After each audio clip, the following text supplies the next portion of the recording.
ግብጾች እስካሁን ድረስ የባህሩ ላይ ባለን አቋም መጋተታቸውን አልተውም። አንድ በባህሩ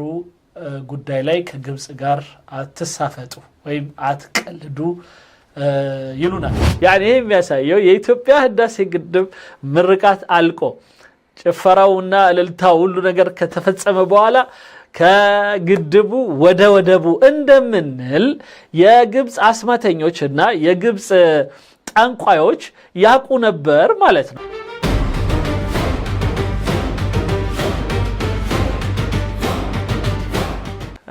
ግብጾች ይላሉ ወደ ባህሩ ኢትዮጵያኖች እንዳይደርሱ በዝምታና በዝግታ ግብጾች ሁሉንም ነገር ሰርተናል ይላሉ። እውነት ነው ወይ? አብረን የምናይ ይሆናል ንፍላፊያቸውን።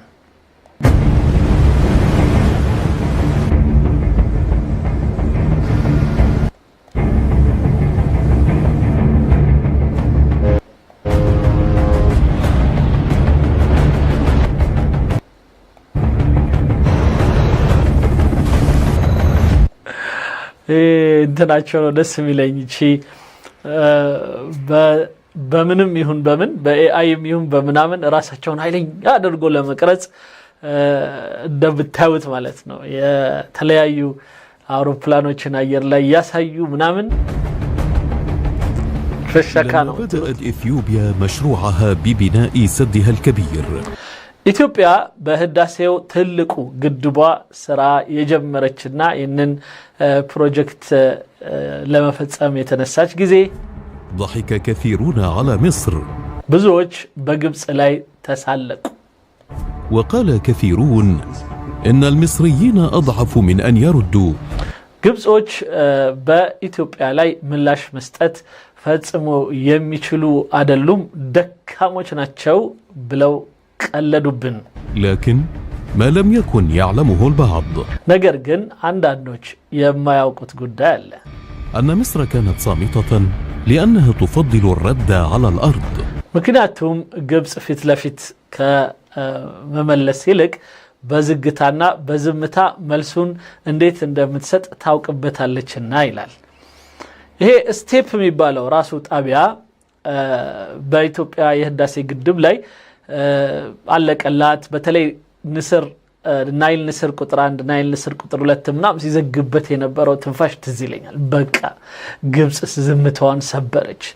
በቃ ግድቡ አለቀለት ሊመታ ነው ምናምን ሲለን ነበር። ካነ የጸጥታው ምክር ቤት፣ የተባበሩት መንግስታት፣ የአውሮፓ ህብረት፣ አሜሪካ፣ ግብጽ ምንድነው ስሙ ቻይናና ሩሲያ ሳይቀራቸው ሌላው የአፍሪካ ሀገራት እያንዳንዱ ወደ 11 ሀገር ይመስለኛል መርየም ሳዲቅ አልመህዲ ሮጠች፣ ሳሚህ ሹክሪ ከኋላዋ ተከተለ። በቃ በሩዋንዳ በኩል በቡሩንዲ በኩል በኬንያ በኩል ሁሉንም አይነት አቅጣጫዎች ወስደን ኢትዮጵያን ከሙሊት እናስቆማለን ብለው ሲሮጡ ሲፈሽኩ የነበረውን በሙሉ ረሱትና ምን ይለናል አሁን? አይ ግብጽ ጅልናት መመለስ አትችልም አቅም አጠራት ምናምን ብለው ሲያሙን የነበሩ ሰዎች እና ሲቀልዱብን ሲሳለቁብን የነበሩ ሰዎች አሁን የግብጽ በዝግታ እና በዝምታ መሬት ላይ በተጨባጭ መልሷን እንዴት እንደምትሰጥ ስላላወቁ ነበር ይለናል። وبالفعل مصر ردت بل كان ردها أكبر مما توقعه أحد ነገር ግን አሁን በእርግጥም ግብጽ መልስ ሰጠች። ያ መልሱ ግን ማንም ያልጠበቀው የነበረ ጉዳይ ነው ይላል። وصديقونا يعني مصر كانت تعرف علم الغيب بأن إثيوبيا لما تنتهي من سد النهضة ستطالب بالبحر الأحمر ባጭሩ ምን ማለት ነበረ? የግብጽ ጠንቋዮች በኢትዮጵያ የህዳሴ ግድብ ጉዳይ ሲጠናቀቅ ዶክተር አብይ ደግሞ ተነስተው እንደገና የባህር ጥያቄ እንደሚያነሱ ቀድሞ ያውቁ ነበር ማለት ነው። በግብጽ ጥንቆላ ስርዓት ማለት ነው። هكذا يعني سحرة مصر كانت تعرف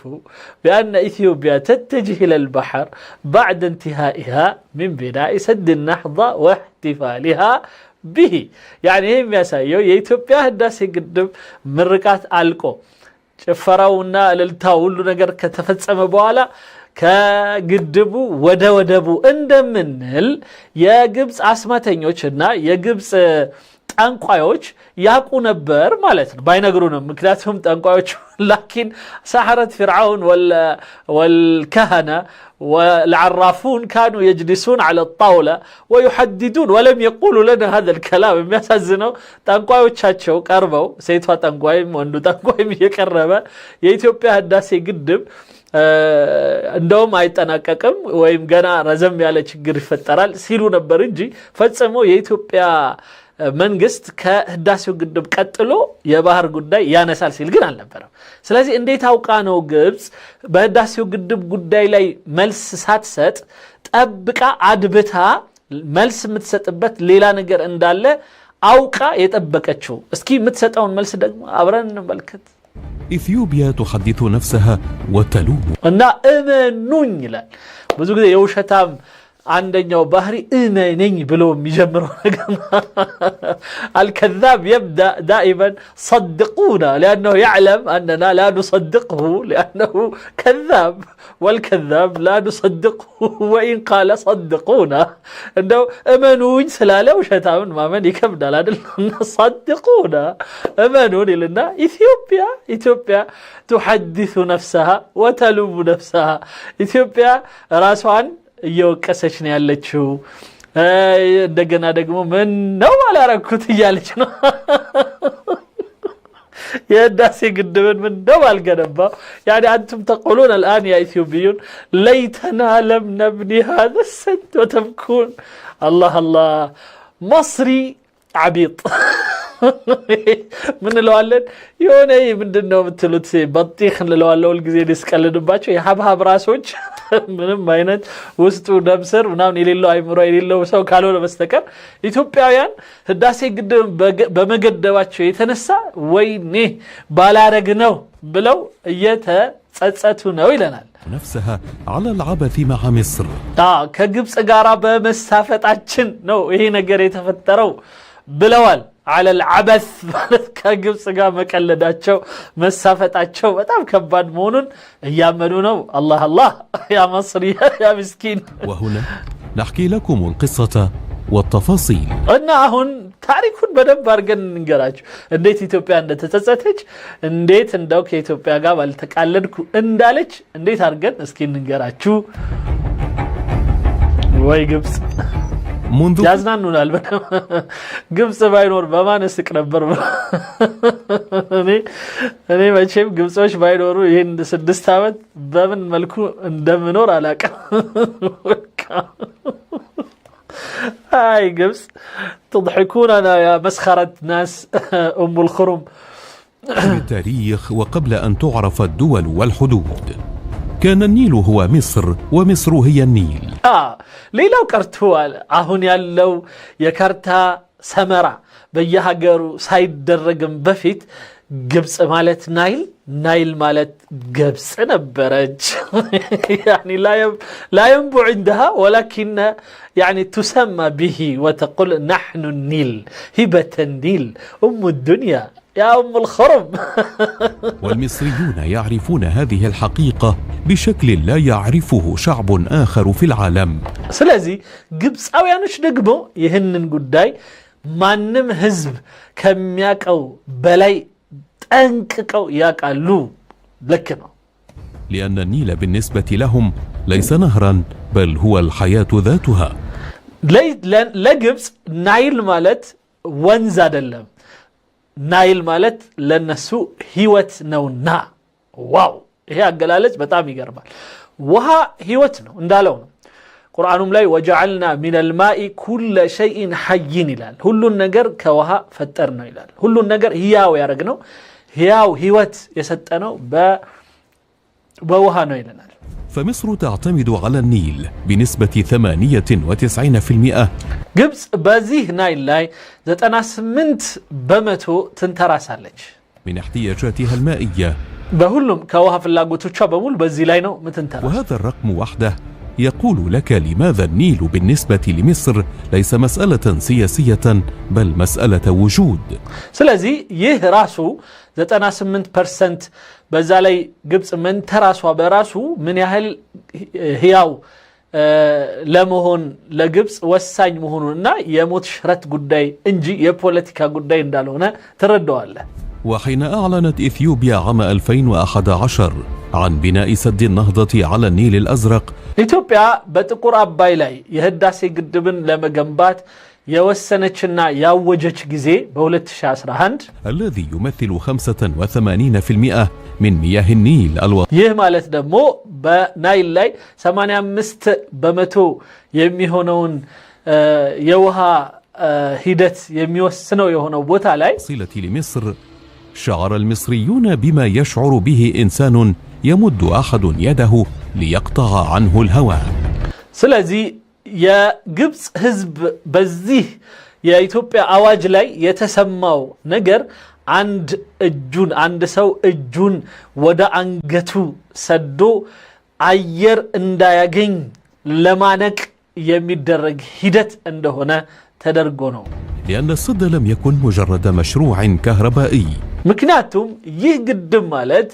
የኤሌክትሪክ ማምረቻ ብቻ ግድብ አይደለም بل كان إعلانا صريحا من إثيوبيا بأنها ستتحكم بالمنبع ነገር ግን የኢትዮጵያ መንግስት ወይም ኢትዮጵያ በናይል ላይ ከዚህ በኋላ እኔ ነኝ ፈላጭ ቆራጩ ፈራጁ ብላ ራሷን የተቆጣጣሪ ቦታ ያስቀመጠችበት ቢሆን እንጂ تحدد كم يصل لمصر من الماء ومتى እናም ወደ ግብጽ ስንት ሂድ ወይም ስንት አይሂድ ብላ መወሰን የሚያስችላት አቅም ላይ የተቀመጠች መሆኑን ነው ማየት የተቻለው وتصرفت مصر في البداية بالطريقة التي يتوقعها الجميع በመጀመሪያ ግብጽ ሁሉም ሰው እንደሚጠብቀው አይነት እንቅስቃሴ ነበር ያደረገችው فارسلت المفاوضين وطالبت بالاتفاقيات እናም ልኡኮቿን እየላከች የድርድር የስምምነትን መንገድ ነበረ ስትከተል የቆየችው ذهبت لمجلس الأمن وطرقت أبواب الاتحاد الإفريقي የጸጥታ ምክር ቤቱን በር የተባበሩት መንግስታትንም በር አንኳኳች لكن إثيوبيا كانت تفاوض وتبني في نفس الوقت ኢትዮጵያ ግን እየተደራደረችም እየገነባችም ነበር በዛ ወቅት ላይ وفي كل مرة كانت المفاوضات تقترب من نتيجة كانت إثيوبيا تتراجع أو تضع شروطا جديدة ኢትዮጵያ ሁል ጊዜ በድርድሩ አንድ ውጤት ላይ ሲደረስ ወይ ራሷን ትስባለች ወይ አዲስ መስፈርት ደግሞ ያስቀመጠች ታራዝመው ነበር ኢትዮጵያ በሴፕቴምበር 9 2025 ላይ افتتحت إثيوبيا السد رسميا ህዳሴ ግድቡን በይፋ አወጀች መከፈቱን دون أن تدعو مصر للاحتفال ግብጽን ለሐፍላ ወይም ደግሞ ለሰርጉ ሳጠራ ጠርታለች كذبت يا مصري بل دعت إثيوبيا للاحتفال السودان ومصر والعالم عالم بمولو إثيوبيا باكاتشو دستين تكافلوا بلا يطري ورقه لاكاتشو برغتم ግብጽና ሱዳንን ጠርታ ነበር ግን እንዴት እንሄዳለን በእኛ ላይ የተሳለቀ ግድብ ብለው ነው የቀሩት ግን እሱ ምን ይላል ይሁት هكذا يكذبون ግብጾች መዋሸት ላይ ምንም አይተሙም አይደለ ስለዚህ ምን አለ ኢትዮጵያ ግብጽን ፈጽሞ ለዚህ የምርቃት በዓል እና ደስታና ፌሽታ ሳትጠራ ነው ሊጠራ እሱ ሊጠራ ራሱ ያምረው ነበር ማለት ነው እና በጣም ጥሩ ነው እና እኛ ግን ጠርተናቸዋል ተጠርተዋል ግን አልመጡም እና ሚላል ግብጽ ሳትጠራ ነው ይህንን ድግስ የበሉት ይላል እና እናንተ ዝም ብላችሁ ግብጽን ሳትጠሩ እንዴት ነው ድግስ የምትበሉት አላቅላችሁም እንግዲህ እንደዛ ተብላችኋል ወይ ግብጽዬ وبينما كانت الأعلام الإثيوبية ترفرف فوق جدار السد يا የኢትዮጵያ ባንዲራ በህዳሴው ግድብ ላይ ሲውለበለብ አለ በጣም የተቃጠለው በሱ ነው ኦኬ كان وزير الخارجية المصري يرفض الاعتراف بشرعية ما حدث. ነገር ግን የግብጽ የውጭ ጉዳይ ሚኒስትር ደግሞ ከዛ ሆኖ ይሄ ግድብ ህግ አይደለም እያለ ይጮህ ነበር። who cares ያስቃል አነጋገሩና ኢትዮጵያ እዚህ የህዳሴ ግድቡን ያከበረች የምርቃውን የሷ ባንዲራ እንዲሲውለበለብ የግብጽ ውጭ ጉዳይ ሚኒስትር በድር አብዱልዓጢ እዛ ሆኖ ይሄ ግድብ ህግ አይደለም ይል ነበር። ومن يبالي يا حبيبي قل ما شئت ولا ودع ما شئت فلا نبالي بك قل شرعي ولا غير شرعي فأنت أصلا غير شرعي وجئت بقتل رئيسك المنتخب وأنت العسكر أصلا من يبالي بك. إنيا دمو منلو انكوان ينيان قدب هقاينت لتقبل كرتو عبد الفتاح السيسي يا هاقره منقست ከ50% በላይ ሰው የመረጠውን መንግስት አስረ በወታደራዊ ግልበጣ የመጣ አንተ ራስህ ህጋዊ ያልሆንክ መንግስት ሆነ እንዴት ነው ስለ ህጋዊነት መታወራው ነው ምንለው። لكن ما لم يره أحد في تلك اللحظة ነገር ግን ማንም በዛ ጊዜ ያላየውን ነገር عبد الفتاح السيسي تايو نبر مالتنا من يهون هو أن مصر كانت مشغولة بشيء آخر تماما. ليلا قداي بمشرب بيزي هنا نبرا إلال عبد الفتاح السيسي نا كانت تكمل آخر خطوات مخطط استراتيجي بدأته قبل سنوات. كانت جزي كذا عند አመታት ወደ ኋላ መለስ ብላ የተዘጋጀችበት ነገር ነበራት ይላል። ምን ይሆን? مخطط لا يعتمد على القوة العسكرية المباشرة በቀጥተኛ የወታደራዊ استراتيجي ግን አይደለም ይላል እና ለምን ليش يورينا البطيخ هذا ترمي اشياء ما ادري እነዚህ አንዳንድ እንትኖችን የሚወረውሩ መሳሪያዎችን ሲያሳየን አይ በቃ ወታደራዊ ዝግጅት አርጋለች ብለን ነበር ምን ጠብቀው እሱ ግን አይ ወታደራዊ ዝግጅት አይደለም ያረጋችው ምንድን ይሆን بل على شيء اذكى واكثر إيلاما አይ ሌላ አሳማሚ የሆነ ሌላ ነገር ነበርና ከሚሳኤልም ከግብጽ የተለያዩ ራፋልና ምናምን የተለያዩ መሳሪያዎች የተለየ ሌላ አሳማሚ ነገር ስትዘጋጅ ነበር ግብጽ التطبيق الجغرافي الكامل የጂኦግራፊያዊ የማሰር ሂደት ነበር ስታስብ የነበረው يعني التطويق الجغرافي يعني كأن جغرافي لها ومصر تطوقه ومصر هي مطوقة. فكر في موقع إثيوبيا على الخريطة. سلازي የኢትዮጵያን ካርታ አምጥታ ስታየው ነበር ይላል። በማን የተከበበችው ማን አለ ከማን ጋር እንስራ እንዴት እናድርግ እያለች ስታስብ ነበር ግብጽ። دولة ضخمة 130 مليون إنسان በጣም ትልቅ ሀገር 130 ሚሊዮን ህዝብ ያለባትና በህዝብ የተጨናነቀች ሙቅተዳ ይላታል ጥብብ ያለችባት ማለት ህዝብ በጣም በዝቶ لكنها دولة بلا منفذ بحري ግን ይህች ሀገር ደግሞ የሚያሳዝነው ምንም አይነት የባህር መውጫ የሌላት ሀገር መሆኗ ነው። منذ أن انفصلت إريتريا عنها عام 1993 ይህ ደግሞ የሆነው ኤርትራ ከራሷ ከተገነጠለችባት በኋላ በ1993 ነበር። وأغلقت ميناء عصب في وجهها እናም በፊቷ ላይ ይህንን አሰብ ወደብ ሚባል ዘጋችባት። وأصبحت إثيوبيا تعتمد على ميناء جيبوتي ل95% من تجارتها. ስለዚህ 95 የሚሆነው የንግድ ወጪ ገቢዋ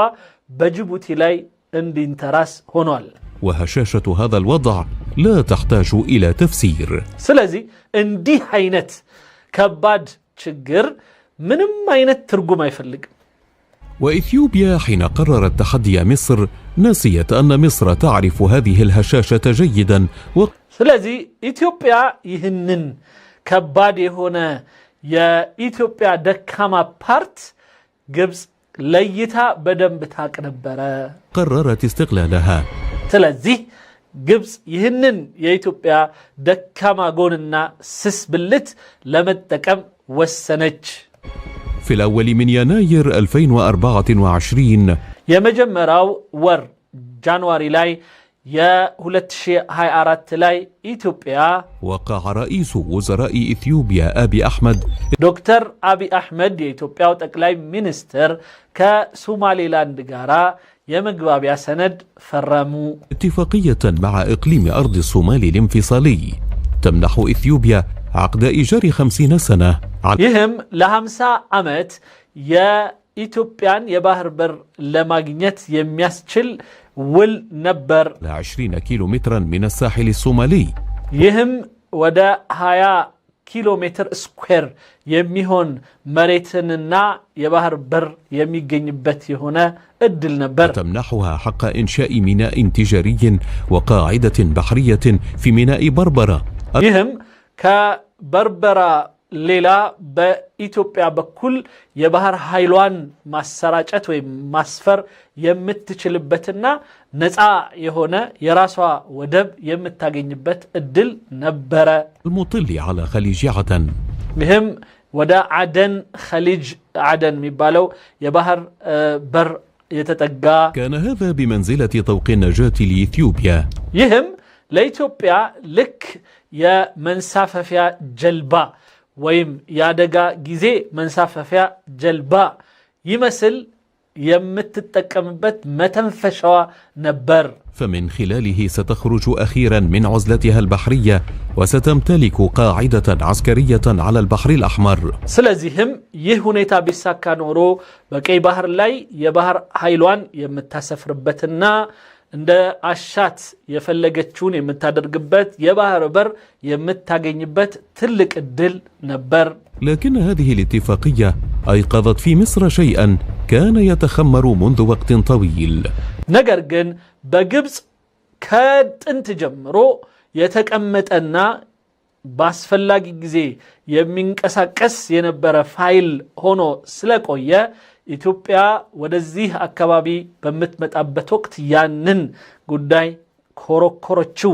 ቀሰቀሰችባት። فقاعدة بحرية إثيوبية على البحر الأحمر ስለዚህ የኢትዮጵያ የባህር ኃይል ወይም የጦር ቤዝ በቀይ ባህር ላይ መምጣት ማለት يعني حضورا إثيوبيا عسكريا على نفس الممر الذي تمر በዚህ የኢትዮጵያ የባህር መተላለፊያ ቦታ ማለት ደግሞ የሌሎችም የባህር መተላለፊያ عبره قناة السويس የስዊስ ካናል ጋራ በተያያዘ መልኩ የሚያልፉበት መንገድ ነው። ثاني أهم مورد اقتصادي لمصر ይሄ ደግሞ ለግብፅ ሌላ ሁለተኛ ትልቅ የገቢ ማስገኛ ቦታዋ ነው። وتحركت مصر بسرعة ودقة جراحية لإفشال هذه الاتفاقية ስለዚህ ይህንን የኢትዮጵያ የመግባቢያ ሰነድና ስምምነት ለማፍረስ ሁሉንም አይነት እንቅስቃሴዋን በአደገኛ ሁኔታ መንቀሳቀስ ጀመረ። في أكتوبر 2024 በኦክቶበር 2024 استضافت القاهرة قمة ثلاثية جمعت السيسي مع الرئيس الصومالي حسن شيخ محمود ورئيس إريتريا أسياس أفورقي የግብፁ መሪ አብዱልፈታህ አሲሲ ሐሰን ሼክ ማሕሙድንና ኢሳያስ አፈወርቂ ኑ ድረስ ብሎ ሁለቱንም ጠርቶ ያወራቸው ጀመር። ووقعت 3 اتفاقيات عسكرية وأمنية በመጨረሻም ሶስቱም እንግዲህ እንደምታዩት እጃቸውን አነባብረው የተንኮል እና የሴራ ስምምነታቸውን ፈጸሙ። ከዚህ በኋላ ኢትዮጵያ የምትባል ሀገር ወደዚህ ባህር ብቅ ልትል አትችላትም ብለው ዶለቱ ተፈራረሙ። ወታደራዊ የደህንነት የመሳሰሉት የሚል ስም ሰጥተውት በዚህ መልኩ የተለያየ ስምምነቶችን ፈጸሙ። رفض صراحة ما وصفته بالتدخل الإثيوبي في الشؤون الصومالية ስለዚህ የኢትዮጵያ በሶማሌ ጉዳይ መግባት የሚል ርዕስ እንዲዝ ተደረገ። والصومال الذي وجد نفسه بين دولتين تدعمانه اختار جانب مصر وأرسل رسالة واضحة لإثيوبيا بأنها لن تحصل على الميناء الذي حلمت به ስለዚህ የሶማሌውን መንግስት በማሳመን ኢትዮጵያ የባህር በር በፍጹም በዚህ በኩል እንዳታገኝ በትክክል ሰራ። እናም የሶማሌው መንግስትም ይህንን የግብፅን ጥሪ በመቀበል ወደ ግብፅ አጋደለ። وانتهت صفقة أرض الصومال دون أن تتحول لواقع فعلي. ስለዚህም የሶማሌላንድ ጉዳይ ወደ ተግባር እንዳይፈጸም የሚቻለው ሁሉ ተሰራ። لكن هذا لم يكن سوى جزء من الصورة الأكبر. ነገር ግን ይህ አካሄድ ከትልቁ በጣም ጥቂቱ ነው። في أغسطس 2024 በኦገስት አሁንም በ2024 وقعت مصر والصومال اتفاقية تعاون دفاعي ضخمة التزمت فيها القاهرة بإرسال أسلحة وطائرات وسفن حربية وتدريب القوات الصومالية الخاصة. ግብፅ ለሶማሊያ የተለያዩ የወታደራዊ እገዛዎች ወይም የመሳሪያ እገዛዎችና የስልጠና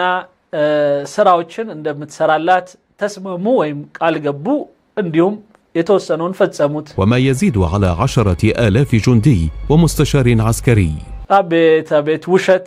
ከዚብ ሁራ 10,000 ይለናል። 10,000 ወታደሮችን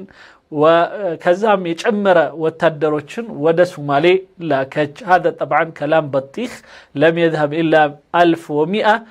وذلك فقط لما يسمى بمشاركة حفظ السلام تحت رعاية الاتحاد الأفريقي والأمم المتحدة وكذلك مجلس الأمن وأمريكا. እነዚህ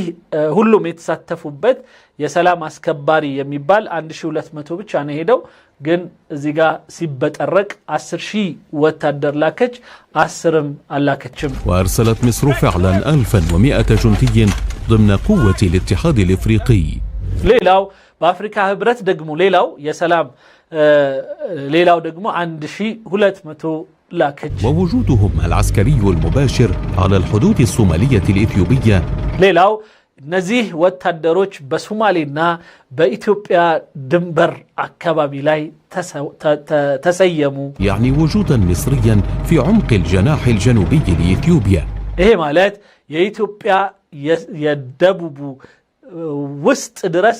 ራሷን ግብፅ እንድትገኝ አደረገ። وفي نفس الوقت كانت مصر تعمق علاقتها مع إريتريا. ከዛም በኋላ ግብፅ ከኤርትራ ጋር ደግሞ ራሷን በደንብ ማጠናከር ከኤርትራ ጋር ያላትን ግንኙነት ማጠናከር ጀመረች። في أواخر عام 2025 በመጨረሻው የ2025 አካባቢ أبرمت مصر اتفاقيات مع إريتريا لتطوير ميناء عصب وتجهيزه. የግብፅ መንግስት ከአሰብ ወደብ ጋር ተያይዞ የአሰብ ወደብን ማጠናከርና ማልማት ስራ በሚል የተለያዩ ስምምነቶችን አደረገች لاستيعاب المدمرات والسفن الحربية المصرية. وهذا በዚህም የግብፅ እንግዲህ ከቁጩ ፓርት ነው አንዱ ወይም የውሸት አንዱ አካዚብ መስሪያ ወሁራ መስሪ አሰብ ወደብ አካባቢ ላይ ወታደራዊ በተለይ ሰርጓጅ መርከቦችና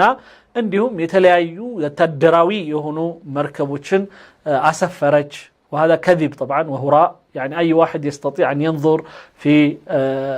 أقمار الصناعية ما نمسو كفتو بجوجل يا ساتلايت يا عسب ودبيايو ብቻውን እዛ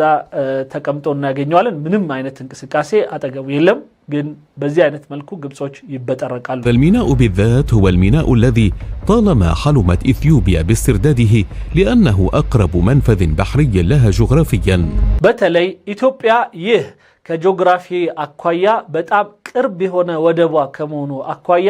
ወደዚህ ወደብ የመምጣት ሂደት እንደሚኖር እሙን ነውና ومضي ليشمل جيبوتي أيضا.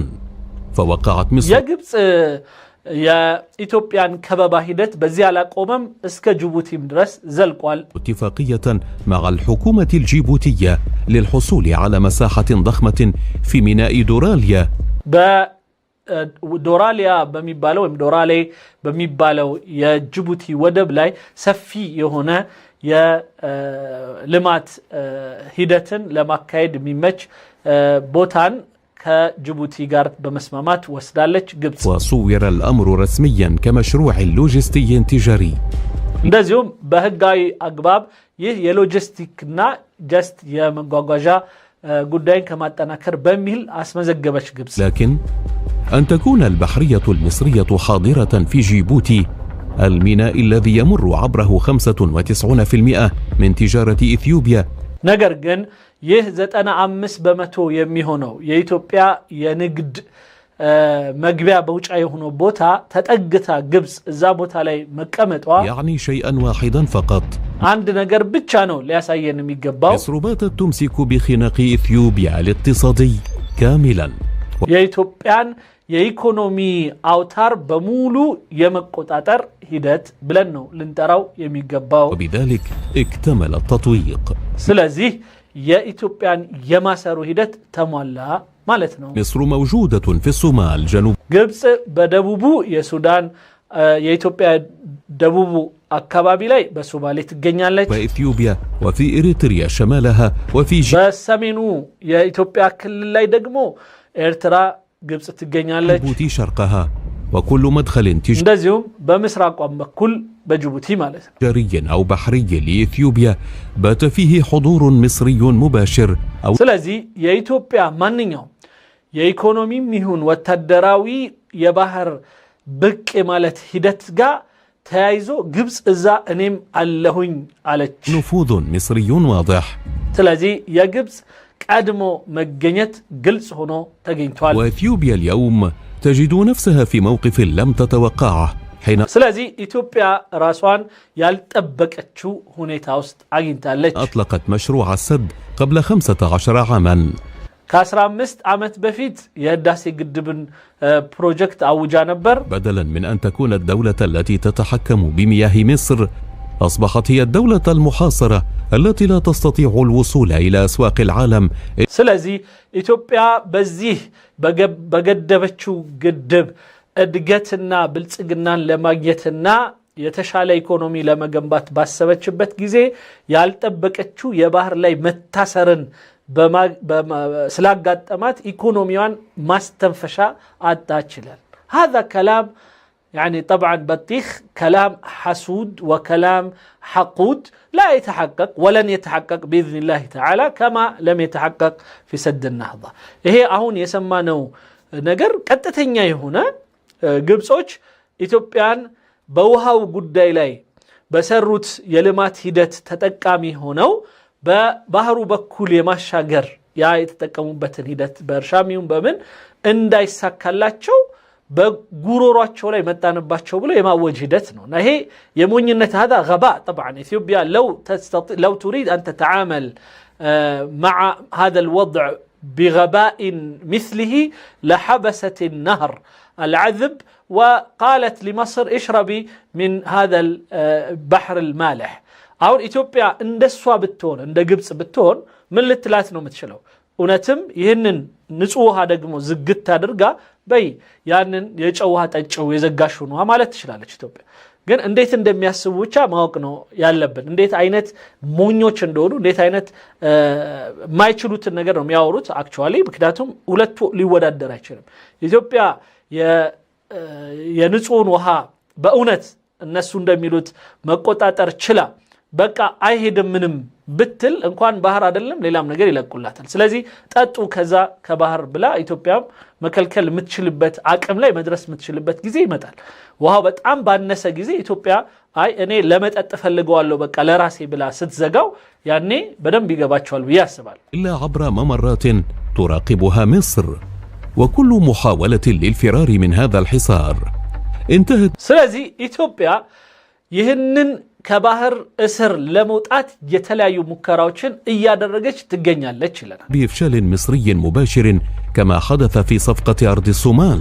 እናም ኢትዮጵያ ግብጽ ደግሞ ልክ በሶማሌላንዱ እንደተሳካላትና ኢትዮጵያን እንዳትወጣ ወደ ባህር እንዳደረገችው ሁሉ